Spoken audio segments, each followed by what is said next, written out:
Welcome to Modapedia Chronicles, where fashion meets intellect and curiosity drives discovery. Or, as we call it here, me and my friends, welcome to Modapedia's Chronicles, where fashion drives Lizzie crazy y la curiosidad mató al gato. The subtitles will do the job for you.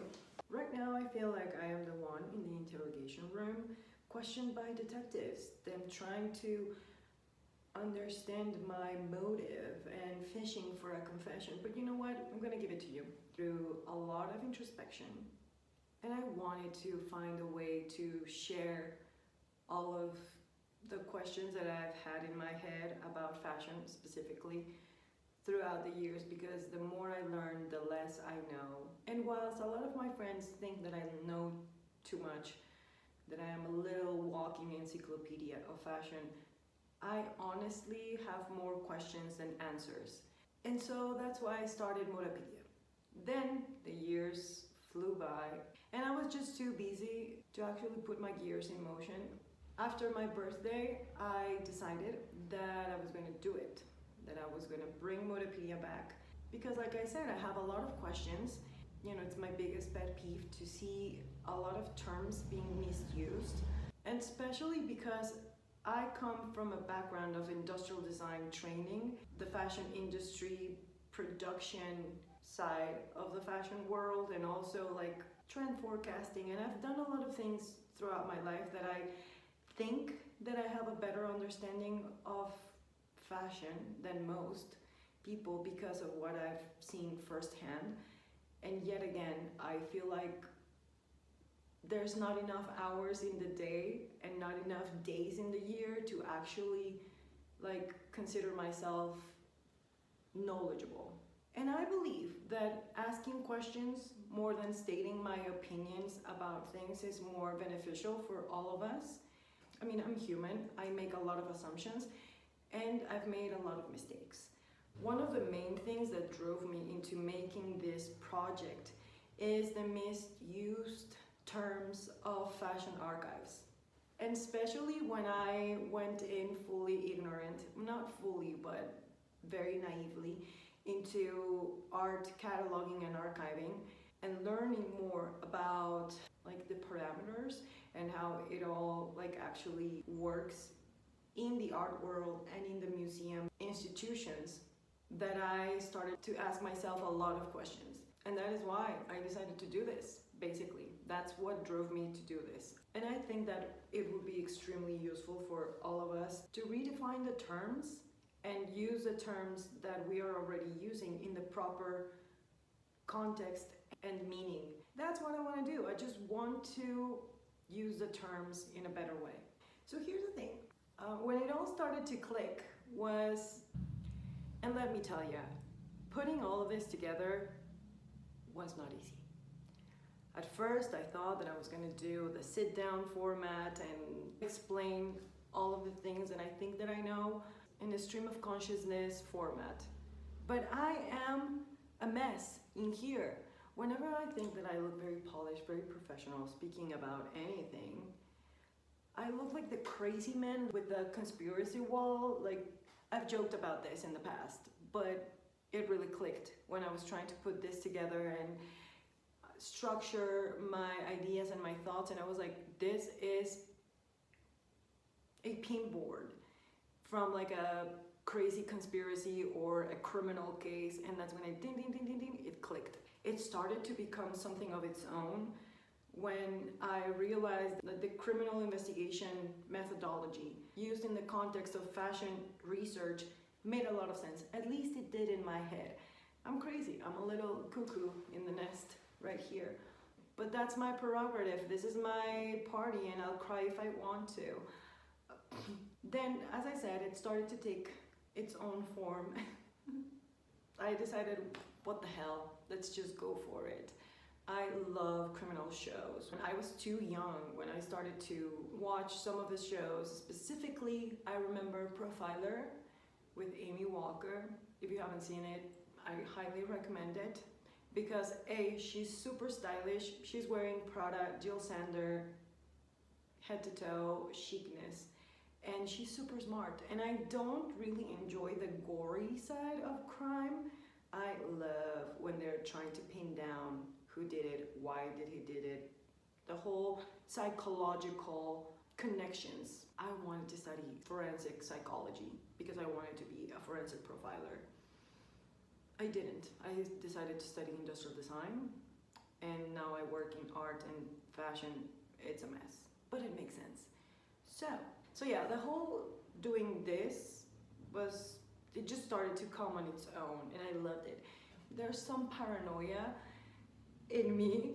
I'm afraid that I'm gonna make a mistake, that I'm gonna say something, and like the stream of consciousness thing is not for me. Like this is so hard for me to do because I'm trying to keep track of all of my thoughts, and I'm just jumping into the next idea, and I want to tell you all about it. And then yeah, editing is a bitch for me. I hate editing. Like I said, I love Profiler, and then there's Jack. When I did the trailer, I wanted to pay homage to my favorite Jack of all trades. How it all happened. When I started to really like lean into the crime theme for Modapedia Chronicles, like it just started to make sense. Garment bags, aka body bags, footprints, a way to like catch the perp or understand the crime. And there are so many ideas that I have that are coming. It's insane. And I love like vintage like graphics, and whilst doing this project, it just started to click that there's like serial killers, but like designers, and serial creators, and then there are copycat killers, and there are copycat creatives. Oh my god, the shade. But I'm gonna try to do it like educational, not just like throw shade. I want this project to be educational and have a sort of academic purpose when it comes to the methodology of understanding fashion, not just like garments, but it's like fashion design and the industry. And it's not just like magazines, and not what a lot of people think, that it's just retail and magazines. There's like a whole wide world net of the industry. I don't know if I've said anything that makes sense, or if I'm like skipping some of the key elements of what I want to say. Anyways, you'll have to like sit back and watch. The cool thing about this project is that this is the first time that I'm actually asking for help from my friends to do this. I know that I cannot do this alone. Need to ask my friends who know more than I do to make this happen. And along the way, throughout the years when I started my fashion journey, I made a lot of friends. It's insane that I have Stéphane Manel's drawing. He said yes for me to use it. Okay, hold on. I'm skipping things. Now I know what I was saying. So serial killers, Martin Magella is my number one case. And like I said, I'm studying industrial design, and so like making all of the little props. Oh my god, I'm thriving. So I have my folder with my serial creator, 001, and that's a profile of Martin Magella. I love all them vintage props. Yeah, my dad had this made for me, a little stamp to stamp everything. I feel like doing this everywhere I go. And I have. Whoops. One of the things that, the logo, such an idiot. So like I said, when I was starting the whole Modapedia project, I had a different font, a different logo, but then it just like didn't feel what I wanted to make anymore. And one day I was looking for fonts and thinking of how to make this make sense. Then I grabbed a magazine and I did this with all of the brand's logo fonts. And I was like, oh my god, this is a ransom note. One of my favorite ransom note movies is The Man Who Knew Too Much by Hitchcock, because I love like all of these mystery things. And I realized that I could get in a lot of fucking trouble if I used their fonts. And I decided to twist it, flip it, and reverse it, and make it a little more me. Throughout this project, what you see here are my research notebooks. Like I said, the whole archive theme is like Have you seen the movie Seven? This is giving Seven intro. By the way, such a good intro.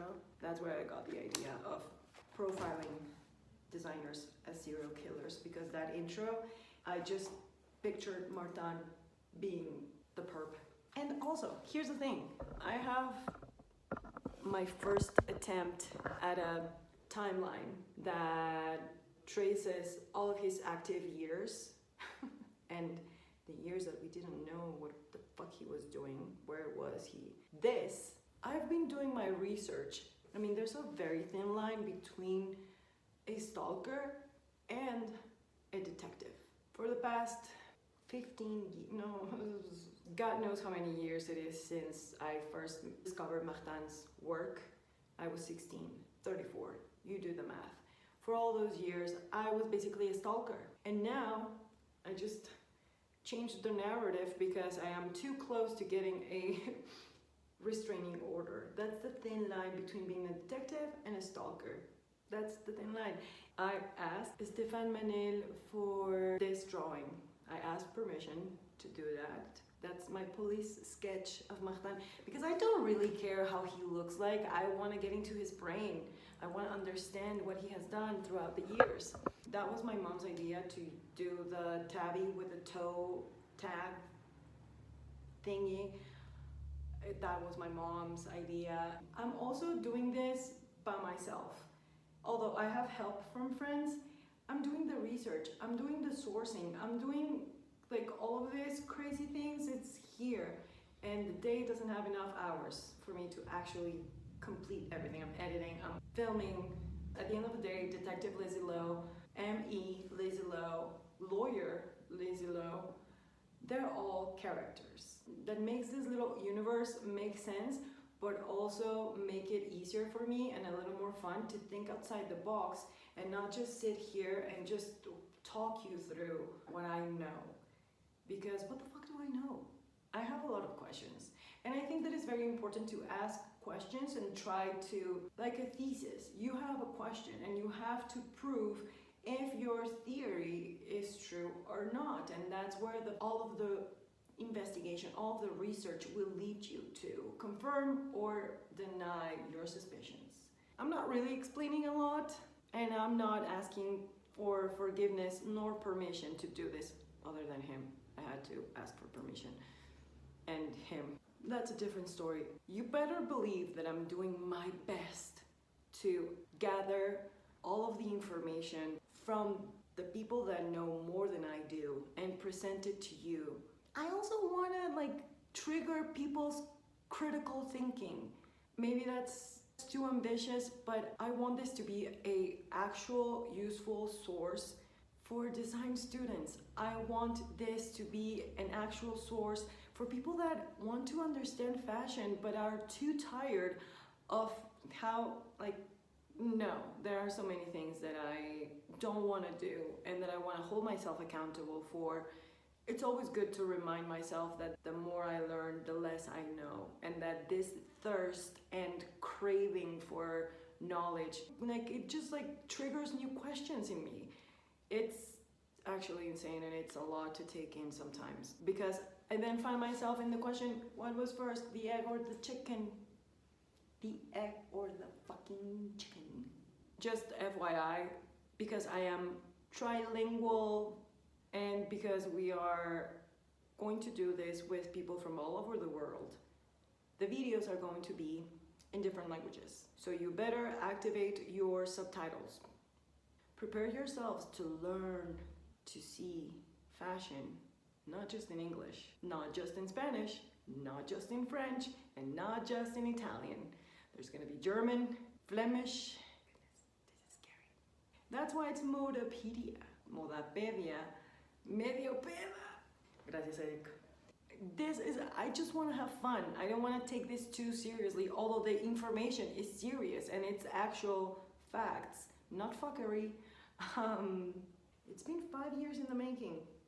I better do a good fucking job. But bear with me.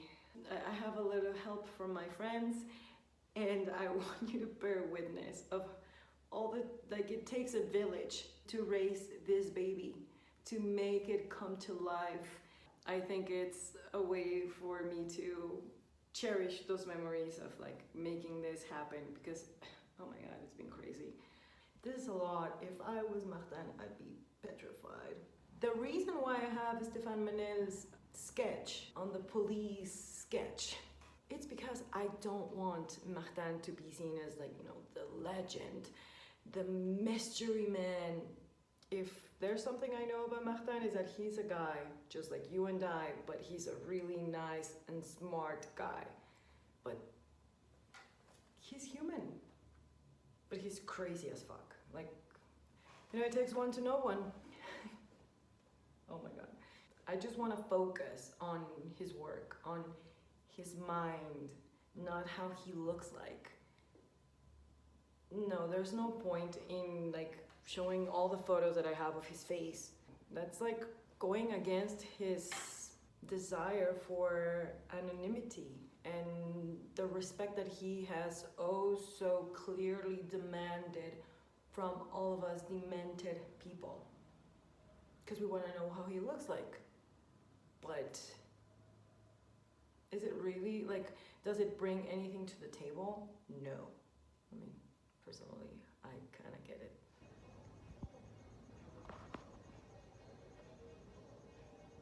I'm extremely nervous. You have no idea. I've been freaking out, having panic attacks. Like everything else I already have done, it was kind of crazy. This is it. This is a wall. This is basically me embracing my inner, because that's who I am. Who am I trying to fool whenever I'm talking to someone? I just become him. I see the connections. I see things. And as you can see right here, I've seen things. I've seen a lot of things. I love to be a little bit of a, you know, detective. It's just hitting in a different level. This is hitting in a different level. What I did for Le Labo was just something in between as I was getting all of this together. I know this doesn't seem like a lot, especially because this is not the first official episode. This is just a trailer. And why am I doing the trailer? Because it's so important to get this out of my system. I'm doing this for me, basically. I don't know, I think I'm going insane and I want to have some sort of record that this was once working. You know what I mean? Anyways, okay.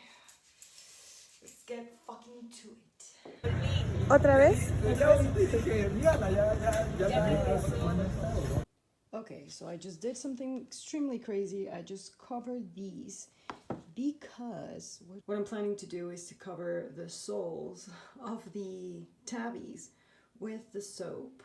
This is like insane. So that's the plan. This soap, see? Wow, so happy.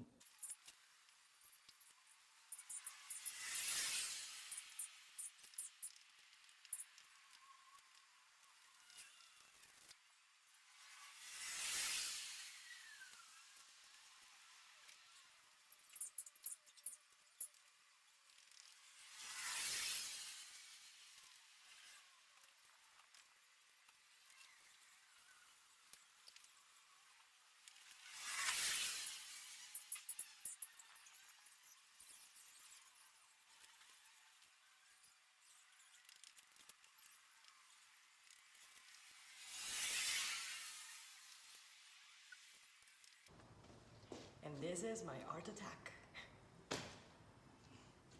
Okay, good. Listo. Aunque se vea desenfocado. Pues todavía estoy enfocado a esa distancia. ¿Sí? Sí.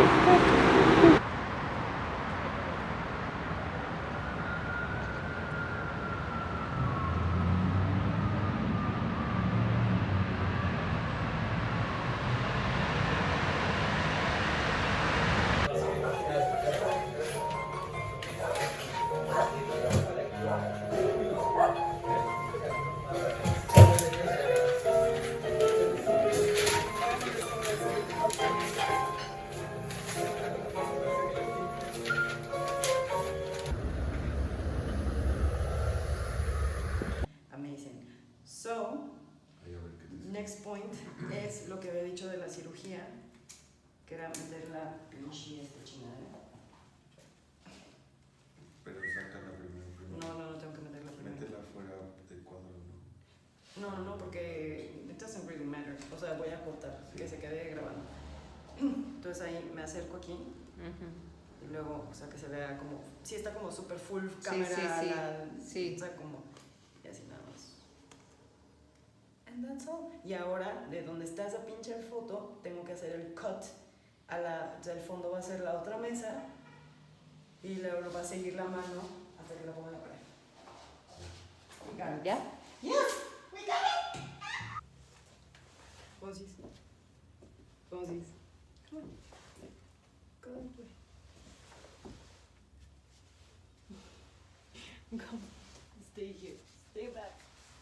There you go. Good boy.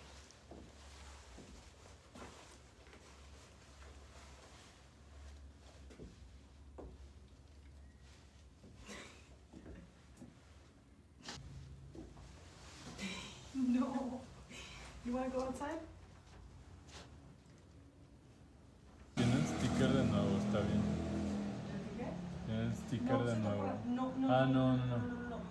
No, por favor. Sit. No, ya, pensé que era un sticker, pero no. ¿Con la izquierda o con la derecha? Derecha. Porque lo tomaste con la derecha, ¿no? Ok, sí.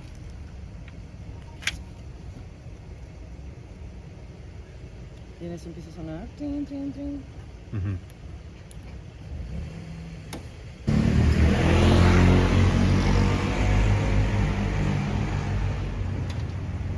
¿Quieres que se vea lo de Margiela, no? Sí. Maybe una foto. Sí, otra. Give me the drama. Una, dos. So yeah, buckle up because Detective Lizzie Lowe is in town. And I promise that this is going to be entertaining. I will do my best to gather all of the best information that you've probably never heard of before. I have one final question for you. Can you?